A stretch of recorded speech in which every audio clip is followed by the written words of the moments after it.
meu nome é Lisa Herman e eu sou diretora e produtora do documentário Rodrigo Herman Vida e Obra. Eu falo com vocês diretamente dos Estados Unidos. Eu sou professora de cinema na Sam Houston State University aqui no Texas. Mas esse documentário foi gravado inteiramente em Curitiba, com a ajuda da minha família. A ideia desse documentário partiu de uma conversa com a minha tia Maria, que havia decidido gravar algumas das músicas do meu avô, que compôs muitas músicas durante a vida, mas não teve a chance de divulgá-las porque ele infelizmente faleceu muito cedo. Então ela resolveu fazer a gravação dessas músicas e me pediu se a gente não podia fazer algum vídeo para ajudar a divulgar. E foi aí que surgiu a ideia de fazer o documentário. Várias pessoas da família ajudaram, várias dão entrevistas durante o documentário, outras ajudaram com a coleção de fotos que aparecem ou os materiais de arquivo. E esse documentário, ele foi muito bem nos festivais. Ele foi lançado em Curitiba durante o Festival de Música de Curitiba, na parte erudita, na Cinemateca. E depois ele foi enviado para festivais no mundo inteiro. E ele foi, por exemplo, ele foi exibido no Short Film Corner do Festival de Cannes. Ele também recebeu alguns prêmios em vários festivais. Então essa é um pouquinho a história do documentário. Eu espero que vocês gostem. E agora nós vamos assistir juntos o documentário Rodrigo Herman Vida e Obra.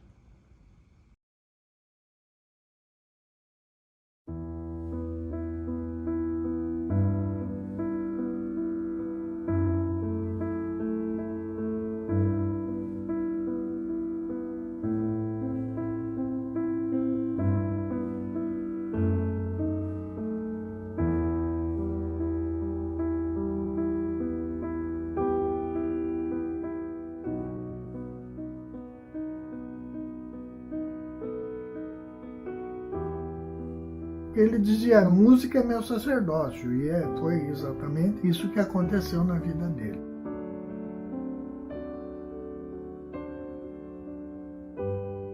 Meu pai era o segundo filho de um casal de alemães que veio para o Brasil fugindo da Primeira Guerra Mundial. Eles saíram da Alemanha, eles eram luteranos, então tinha a comunidade luterana na Alemanha muito forte. Quando chegaram no Brasil, isso não existia. E então eles, por ter perdido o contato com os parentes por causa da guerra, por ter, enfim, se isolado, as coisas se tornaram extremamente difíceis. E esse meu avô era carrinheiro. Embora ele tivesse curso superior na Alemanha, quando, por causa da guerra, ele não arrumava emprego. Ele se tornou um carrinheiro desse, mas só que era carrinheiro de vender carvão. Aí um dia minha avó, procurando um anúncio para alguma coisa para fazer, ela viu um anúncio pedindo uma pessoa para cuidar de uma pessoa de idade. Quando ela foi no local, ela descobriu que era um convento de irmãs. Mas ela, naquela situação tão difícil, não rejeitou, acabou aceitando fazer o serviço, né? E cuidar da irmã. O fato é que, a partir daquele momento, a vida econômica dele se modificou para melhor. Então minha avó, pode-se dizer que minha avó, de alguma forma, exigiu que todos os filhos, que o marido, acabassem mudando a profissão de fé deles, de luterana para católica, mesmo porque a comunidade luterana em São Paulo era muito exígua, não dava apoio, eles tiveram uma série de problemas. Meu pai, que mostrou já desde cedo essa vocação pela Igreja Católica, ele tinha assim, uma verdadeira paixão por isso, ele já desde criança, muito tenra idade, ele já foi estudar num colégio dos beneditinos em Sorocaba. Depois ele se transferiu para São Paulo e finalmente ele se transferiu para o Mosteiro de São Bento do Rio. Nessa formação escolar dele, ele aprendeu sobre música, ele teve a oportunidade de ter contato com músicos importantes, com materiais, livros e instrução musical dele foi extremamente bem feita.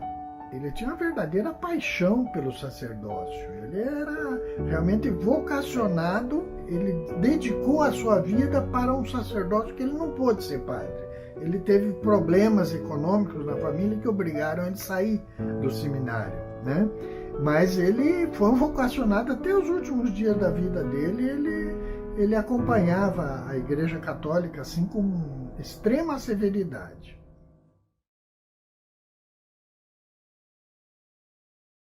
O maior legado que ele deixou para a música do Paraná, em geral, é a música relativa à igreja.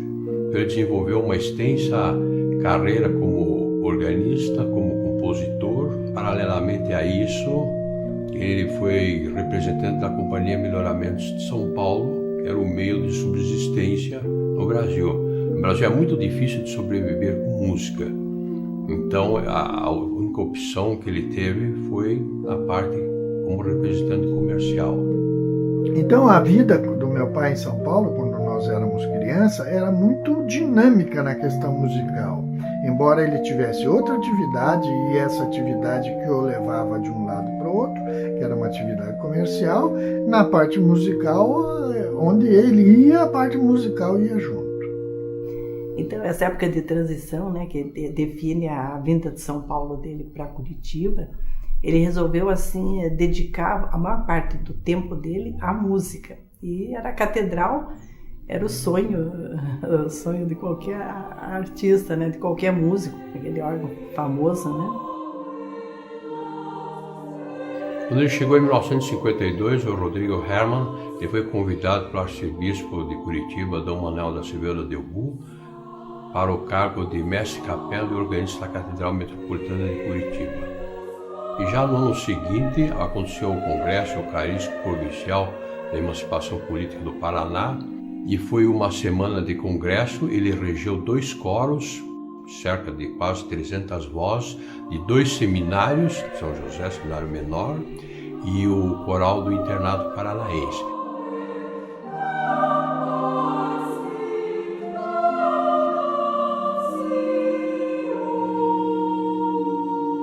E também ele compôs as partes móveis para essa parte das festividades durante o congresso, parte musical. E a partir daí, então, ele ficou a maior autoridade eclesiástica de música dentro da cidade de Curitiba. A Catedral Metropolitana de Curitiba era o ponto mais alto que um organista poderia desejar na sua carreira aqui em Curitiba. E lá ele fundou corais mistos, corais femininos, e ele tinha um convívio muito intenso com o coro da catedral. Eu e minha mãe éramos assíduas cantoras do coral. Então a minha mãe era soprano e eu era contralto. Claro, eu antes cantava no coral também, como todos os meus irmãos, todos nós passamos pelo canto coral. A família toda, os 6 iam lá para as apresentações, né? E ele fazia com que a gente exercitasse o canto. A gente tinha aula de solfejo, todas essas coisas que são próprias da atividade do canto, nós passamos quando criança. Ele fazia da seguinte forma, ele dizia, você tem tendência para tal coisa, você tem tendência para tal coisa, e ele me disse que eu tinha tendência para ser cantora. Então eu iniciei meus estudos de canto com os maestros da época aqui de Curitiba, professores da Belas Artes, orientada por ele. Então o coral da catedral assim assumiu dimensões assim incríveis na época. Vinha gente de fora, né? Gente até do exterior, especialmente assistir à missa das 10 da catedral para ouvir o coral do maestro Herman. Então, quando terminava a missa, eles ficavam aguardando ali no saguão, né, na entrada do coral, para poder cumprimentá-lo. Então, o coral, naquele tempo, Curitiba era uma cidade assim que não tinha, era uma cidade mais provinciana, né, não era uma metrópole como é hoje. Então, o coral da catedral era conhecido assim na cidade inteira, ganhou fama mesmo. Estamos retransmitindo diretamente da Catedral Metropolitana a missa domingueira das 18 horas. Hoje, ao órgão, o organista e maestro Rodrigo Herman, que fará improvisações especiais. Entre essas atividades de coral, os corais acabaram aparecendo novos corais. Alguns já tradicionais, um deles se chamava Pio X.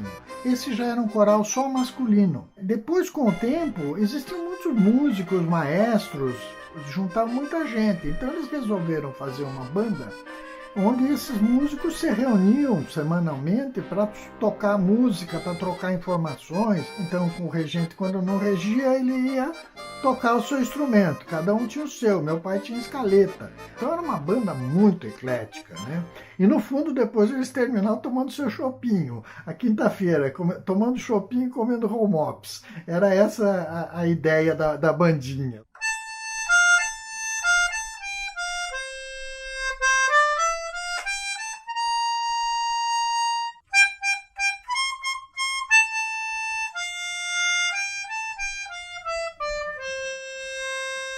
Os meus irmãos, cada um, né, particularmente, de acordo com as suas tendências, se dedicaram a uma parte da arte, né? A minha irmã, a Maria, estudou canto, né? Hoje canta num coral bastante famoso, né?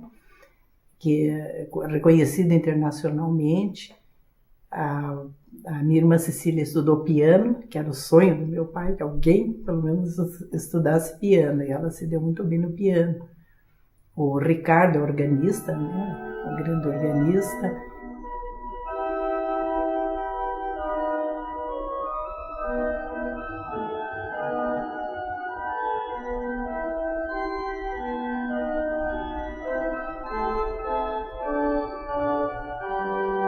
Tem o meu irmão Paulo, que é um pesquisador nato, chegou até a montar um piano eletrônico, numa época que os eletrônicos ainda estavam engatinhando aqui, né, aqui no Brasil.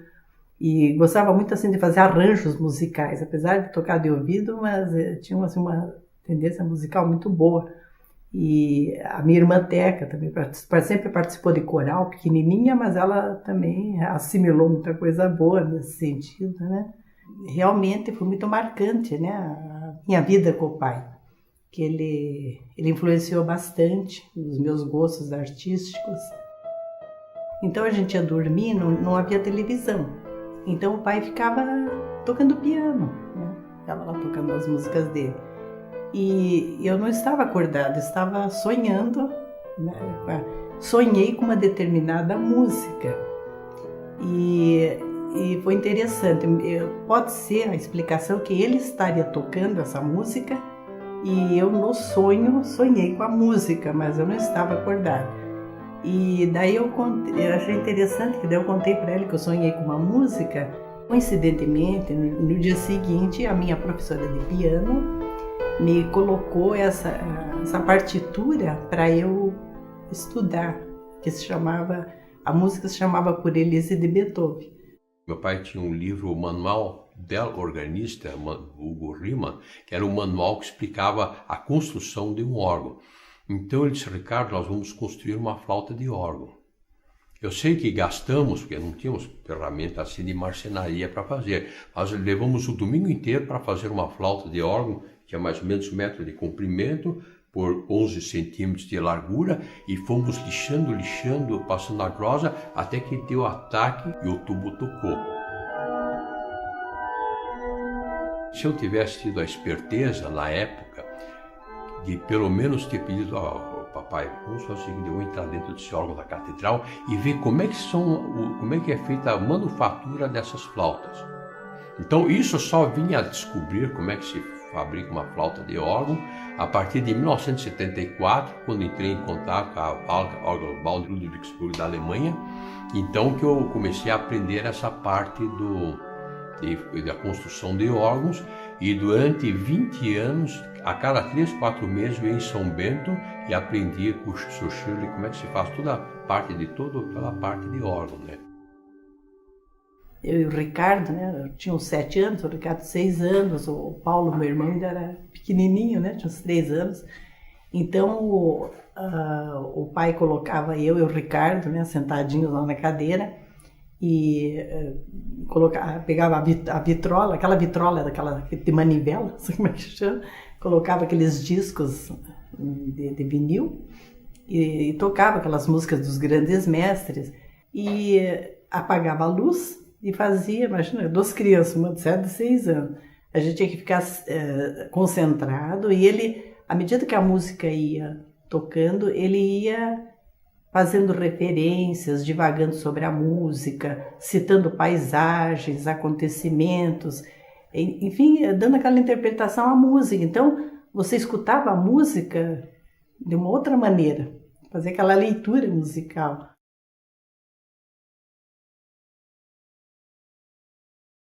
Quando meu pai faleceu, eu tinha 21 anos e para mim fez muita diferença, porque ele me acompanhava em tudo que eu cantava, embora, claro, tivesse outros acompanhadores, tive outros professores de canto, mas ele era uma peça fundamental na minha vida com música. E aí eu realmente abandonei a música por alguns anos, porque para mim fez muita diferença em termos emocionais essa perda.